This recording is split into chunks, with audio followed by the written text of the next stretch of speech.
По той простой причине, что все это, все, что касается моего народа, покрыто мраком. Мраком, который по сей день не раскрывается. Не раскрывается по той простой причине, что мы относимся к разряду нелюбимых народов. Нелюбимых народов. Мы в пасынках. То есть, как злая мачеха относится к своим чадам и к людям, которые близки ей. Вот так относится к нам Россия. Россия должна быть как цивилизованное государство. Она должна ко всем народам относиться подданным одинаково. И никак не получается так, что одни народы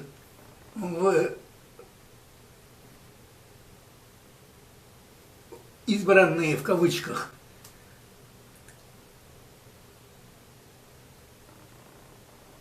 и другие нет, не избранные. Они в пасынках. Сегодня вопрос у меня к тебе насчет Второй мировой войны, которой ты был очевидцем. В каком году ты родился? Я родился в 1936 году. Ну ты помнишь Вторую мировую войну, да? Да, я помню. Но немцы, вот, например, там на интернете чеченец там один выступал, говорит, что немцы бомбили культурно. Они бомбили только военные объекты. На территории Ингушетии немцы культурно бомбили? Или они все-таки бомбили гражданское население тоже, без разбору? Без разбора. Без разбора. Причем всю семью одной сброшенной бомбой уничтожили. Как фамилия у семьи была? Матиевы. Матиевы? Сколько там человек было в семье? Ну, там человек 5. 5 человек было, да? Да. То есть они целенаправленно бомбили гражданские объекты, в отличие от... Дело-то в том, я не знаю, как они бомбили, как они, немецкие асы, но они точно бомбили. То есть они знали, куда бросали бомбы. Да. Хорошо, а почему, как думаешь, почему немцы так жестоко бомбили тогда? Почему в Чечне, когда они летали на Грозно, когда они там, очевидцы, которые говорили, что они бомбили только военные объекты, почему в Ингушетии они бомбили подряд все, включая гражданских? Во-первых, это неправда. Неправда. Они все, но правда заключается в том, что там были войска. То есть войска были среди гражданского населения? Среди гражданского населения, да. И когда они начали, конечно, разбирать там, значит, солдаты убегали, я не преувеличив, солдаты русские убегали, когда начиналась бомбежка. И все гражданское население оставалось один на один с этими бомбами, с этим. Понятно. Ну, хорошо. А гражданскому населению выдавали оружие, гранаты и винтовки? Нет. Не выдавали? Нет. То есть у гражданского населения свое оружие было? Ну, вот знаете, какие-то там пищалки, такие, ружья там, может быть, и были, а так не было оружия. Хорошо. А твой отец остался там? Мой отец был больной. И эвакуации он не мог эвакуироваться. Когда немцы прижали этих русских прижали. Но понятно, что они спасали свою жизнь, русские солдаты, понятно. Но настолько трусливо повели, что бежали. А местное ингушское население сопротивлялось немцам? Или оно, советская пропаганда и русская пропаганда в современной России, она говорит, что ингуши массово предавали Россию и вступали в немецкие ряды и воевали против русских? Это правда? Значит, Ты видел какие-нибудь случаи, чтобы ингуши предавали? Нет. Это чистой воды ложь. Это, по-моему, Риббентроп был какой министр пропаганды. Да? Геббельс. Геббельс, да, Геббельс. Вот. Йозеф Геббельс было поставлено на такую высоту, это ложь, высоту, что по сравнению с этой ложью выглядит такая ложь, как котенок по сравнению со львом. Это про ингушей, которые ложь создали русские? Да. Понятно. Да, понятно. вне всякого сомнения. Понятно. То есть массового предательства ингушей не было? Да какое предательство? Их женщины, всех мужчин забрали в армию. Всех, кто мог носить оружие, забрали. Ну, правильно. Но даже оставшиеся, которые, значит, не подлежали призыву в армии, там калеки туда-сюда, оставшиеся сопротивлялись. То есть они воевали? Конечно, воевали. И причем ружья у них, которые, обычно берданки, туда-сюда, всякое. Что им можно было делать? Ничего, абсолютно. Как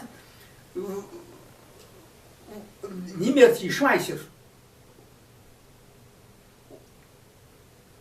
Одну очередь даст и все, к черту.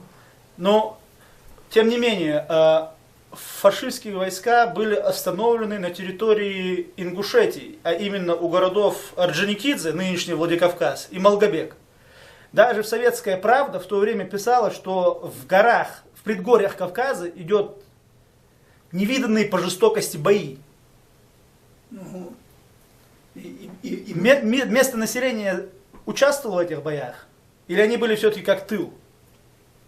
Я только могу сказать, что когда была Малгобекская операция, значит, когда там остановили немцев, там победным маршем прошли немцы какие-то 3 недели, и сопротивление очень сильное было. И от этого сопротивления, они остановили немцев. Конечно, и совместные значит, действия войск и народа, который воевал против немцев. Но сейчас, к сожалению, забыто это все. Забыто к тому, что не стараются вспомнить. Забыто. И, к сожалению, как писал Ризмун, это было Ваське под хвост. То, что сопротивлялись, то, что, значит, воевали, то, что этот... К Резуну мы еще вернемся, к Виктор Суворов, так называемый. Виктор Суворов. К Резуну мы еще вернемся. Я просто дам тебе информацию потом про Резуна интересную. Но меня интересовал просто один вопрос. То есть ингуши не предавали русских, они не массово не переходили, как это говорила советская и русская пропаганда. То есть они воевали Да против... вранье! Против- Вранье! Геббельсовская пропаганда по сравнению с русской пропагандой. Это по сравнению котенок со львом. Вот и все. Ну, теперь Вранье. вернемся к тому, к чему, в общем-то, мы и ведем разговор, к 1944 году, а именно 23 февраля, День Советской Армии. Тебе было уже 8 лет. Да. Расскажи, пожалуйста, ты же очевидец, ты расскажи, пожалуйста, как это происходило. С детали, пожалуйста. Нас интересуют детали. Как это происходило? Как это происходило? Значит, мычащий скот, лающие собаки и абсолютная тишина на фоне этого выселения. Абсолютная тишина. Женщины плакали, мужчины тоже, когда значит, Ну, расскажи... черный день. Расскажи твоими глазами, что ты видел. Расскажи детали. Интересуют детали. Солдаты были во что одеты? Солдаты были одеты в обычные НКВДшные формы. Так. НКВДшные В формы. руках у них были автоматы, пулеметы, что у них было в руках? Ты бывший офицер, ты знаешь. Нет, у них не были пулеметы. Не было пулеметов. Нет, Мгм. нету. А что было? Винтовки? ППШ. ППШ. У всех? Да. У всех ППШ. были, все были вооружены ППШ. ППШ. Барабанный магазин? 71 патрон. Хорошо. 71 патрон. Я там офицером, когда уже стал, это я понял. 71 патрон, там круглый этот диск. Понятно. Вот. А ты сам с него стрелял? Я не довел, мне не довелось стрелять. Ты с Калашникова стрелял, да? Да, я с Калашникова стрелял. Понятно. Ну, значит, НКВДшные солдаты в униформе с автоматами ППШ, то есть пистолет-пулеметы. Да, Пистолет-пулеметы, ну, они эффективны в ближнем бою, несомненно. Пулемет, пистолет Шпагина. Шпагина. Ага, понятно. Понятно. Когда они к вам в дом вошли, что было? А что было? Они Да. же вошли в дом? Вошли в дом. Сколько? Остальные там еще остались. Снаружи? Наружу, а как? Сколько их было человек примерно? Ну, я только человек не меньше, чем 5. Не меньше, чем 5. То есть 5 человек на семью приходило приблизительно. Да, вот так, наверное. А на улице сколько находилось их? Много их было? О, на улице много. Сколько их было? Да, ну ты знаешь, я не считал их. Ну хорошо, приблизительно было, ну, заполнена улица была ими, или это было там, скажем, через метр-два стояли солдаты, или это было их куча огромная? Во-первых, они солдаты распределялись таким образом, что ни одна мышь не проскочит. Не проскочит. Ну, хорошо. Охраняли очень жестко. Ну сколько, как расстояние между ними какое было? Метр между солдатами вдоль дороги, или как они стояли? У них формация, что-то у них должно было быть. Дело в том, что, во-первых, не стояли метр, а если даже стояли там 5 метров, то они могли всех укокошить. Ну понятно, пистолет-пулеметы. Понятно. Вот На небольшой дистанции они могут уничтожить огромное количество, особенно гражданских людей, даже если пытаются Конечно. убежать. Понятно. Но, Не было там никакого сопротивления, ничего сложного. женщины и дети, понятно. Да. Никто запретил. Мужчины на фронте, понятно. Но теперь вот другой вопрос. Солдаты стреляли в кого-нибудь? Нет, еще не видел я. Не видел? Нет. А в животных стреляли они? Животных стреляли. В кого именно, в каких животных именно стреляли? И почему? Коров расстреливали. Так, а зачем коров расстреливали? Я не знаю, наверное, им кушать нужно было. А собак расстреливали? Собак расстреливали. А собак почему не расстреливали? Расстреливали собак. Зачем? Как ты думаешь, зачем они расстреливали собак? Ну, собаки были злые. Они пришельцы. Как это? Понятно. Понятно, во двор ворвались и все. У вас собака была? А? Собака была у вас? Была. Расстреляли ее? Пристрелили. Какая собака была? Это горская овчарка. Кавказская? Да, Понятно, хорошо. А большая была? большая. Примерно. Большая она была. Дело в том, что она была горская овчарка и бесстрашная была. Понятно. Бесстрашная, потому что она чувствовала ее, этот двор. Понимаешь? Защищал, понятно. Ну хорошо, ну значит 5 автоматчиков вошли с ППШ в форме НКВД, потом ты узнал об этом, что был ППШ, это форма НКВД была, ты узнал, когда уже вырос и стал офицером. Стратегия какая у них была? Что они делали? Они захватывали что-то, объекты или сразу просто приказ давали, наводили автоматы и вели вас? Что они делали? Что они делали? Очень просто. Полчаса. Собирайтесь быстренько. Все. Что разрешали брать с собой? А что разрешали? Вот то, что можно было кушать, то, что можно было забрать. Потом, дальше что они делали?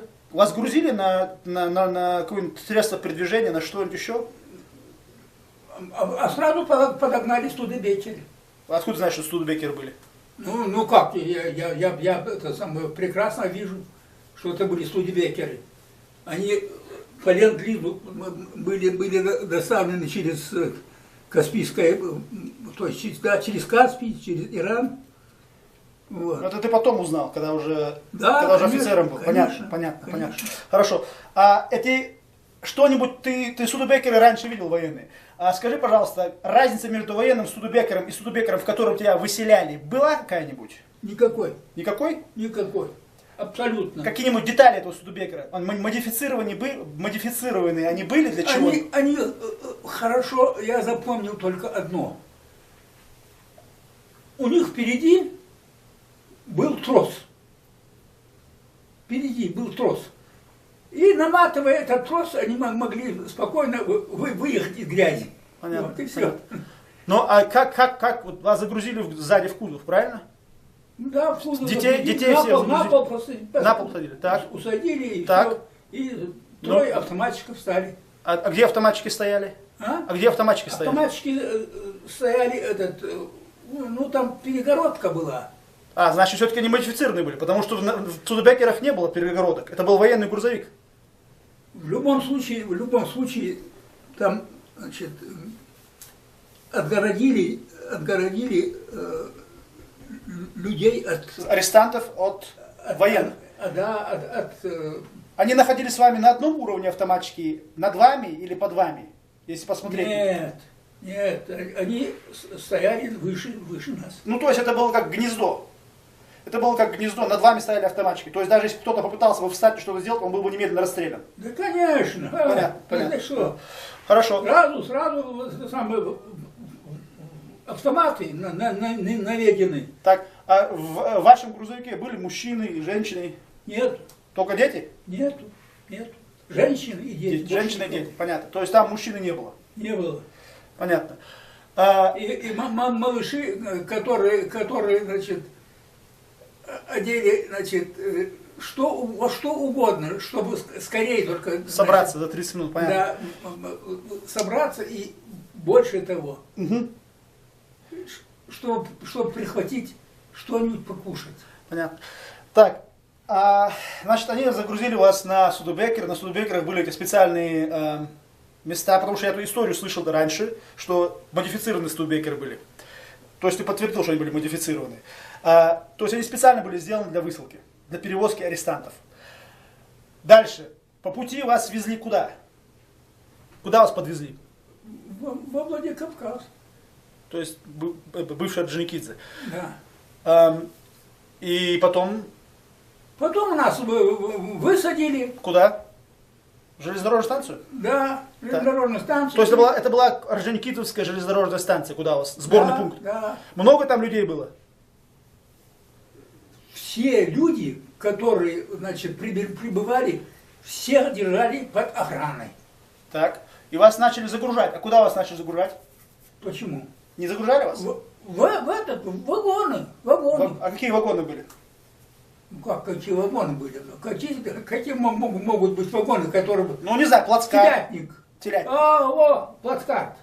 Плацкарт. Ну, хорошо. Я видел в Ингушетии, когда вот мемориальный комплекс, там стоит вагон, один из которого, до которого выселяли ингушей. Там теплушка, печка, там... Вранье, я сказал. Как вы смеете держать такое вранье? Когда я на этот мемориальный комплекс, я пришел туда, как вы смеете говорить такое вранье? Я не видел никогда. Я не видел никогда. Не было теплушки, не было ничего абсолютно. То есть это было посередине февраля, это было в лютые морозы, конечно, это был вагон без отопления, скот где... Да какое там отопление? Хорошо. Сколько человек они загрузили в вагон? Было свободное место там, можно было где-нибудь спать или что-нибудь еще? Был ли туалет там, что-нибудь еще был? Нет, не было. Не было. Как людям было возможность лечь? Ты понимаешь, там спали по очереди. По очереди. Да. То есть места не было. То есть битком набито, битком. Битком набито. Битком набито. Сколько примерно времени они вас везли на пункт в спецлагерь? Ты можешь примерно время дать? Неделю, 3 дня, 2 дня? 13 суток поездом. 13 суток? Да. До 13 суток у вас смерти были в поезде? Были. Сколько? Ты знаешь, я не помню, сколько было. Много было людей умерших? Но я хорошо запомнил только одно. Девушки от стыдливости, ингушки от стыдливости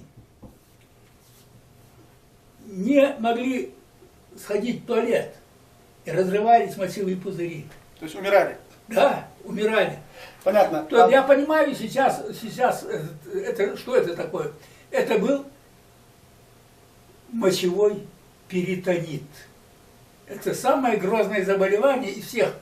Это всякие каловый перитонит там и так далее. Кал, говорят хирурги, бальзам. А моча яд. Понятно. Вот таким вот образом. И все это мы перетерпели, все это мы... Хорошо, то есть уже через 13 суток, то есть приблизительно это уже было в марте, в начале марта или в середине марта, я не знаю, но... Да. Вас привезли в... Маленькую деталь. Так. Эти люди, которые умирали в дороге, выбрасывали. Заставляли выбрасывать? Ну, конечно. Как в это самое... Инфекция туда-сюда, всякая. Ну, то есть за 13 дней вас фактически держали на морозе, потому что продувался ветрами скотовоз, правильно? Да, понимаешь, я удивился, что буржуйка стояла в мемориальном комплексе. Я говорю, это что? Это что, говорю? Я не видел никакой буржуйки. Я от звонка до звонка вот сидел я не видел ничего, никакого тепла. Какой, говорю, вы это поставили какую-то буржуйку? Какое коварство, какие негодяи, что они значит, решили, что они на курорт везли, что ли? Негодяи, потому что коллаборационисты, те люди, которые сотрудничали с властью и только, значит, чтобы их не тронули. Вот так. Понятно. Так, хорошо, ладно. 13 суток они вас везли, ты говоришь. Да. Теперь, еду вам давали во время пути? Ты знаешь, я, честно тебе говорю, я не помню, чтобы нам давали еду. Но, значит, у меня, у моей матери было запасено немного кукурузы. Вот мы эту кукурузу очень тщательно разжевывали, и как этот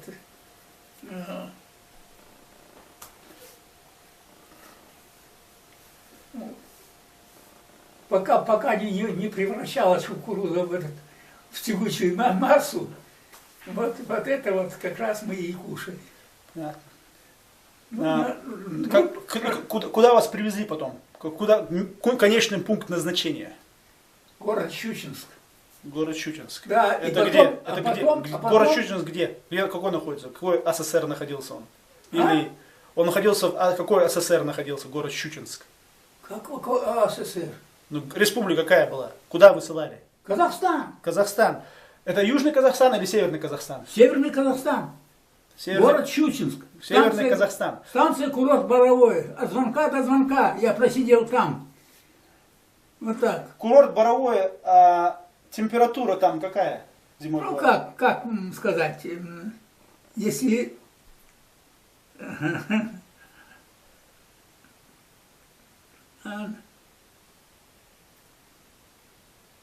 замерзли от холода, от голода, от инфекций, погибли.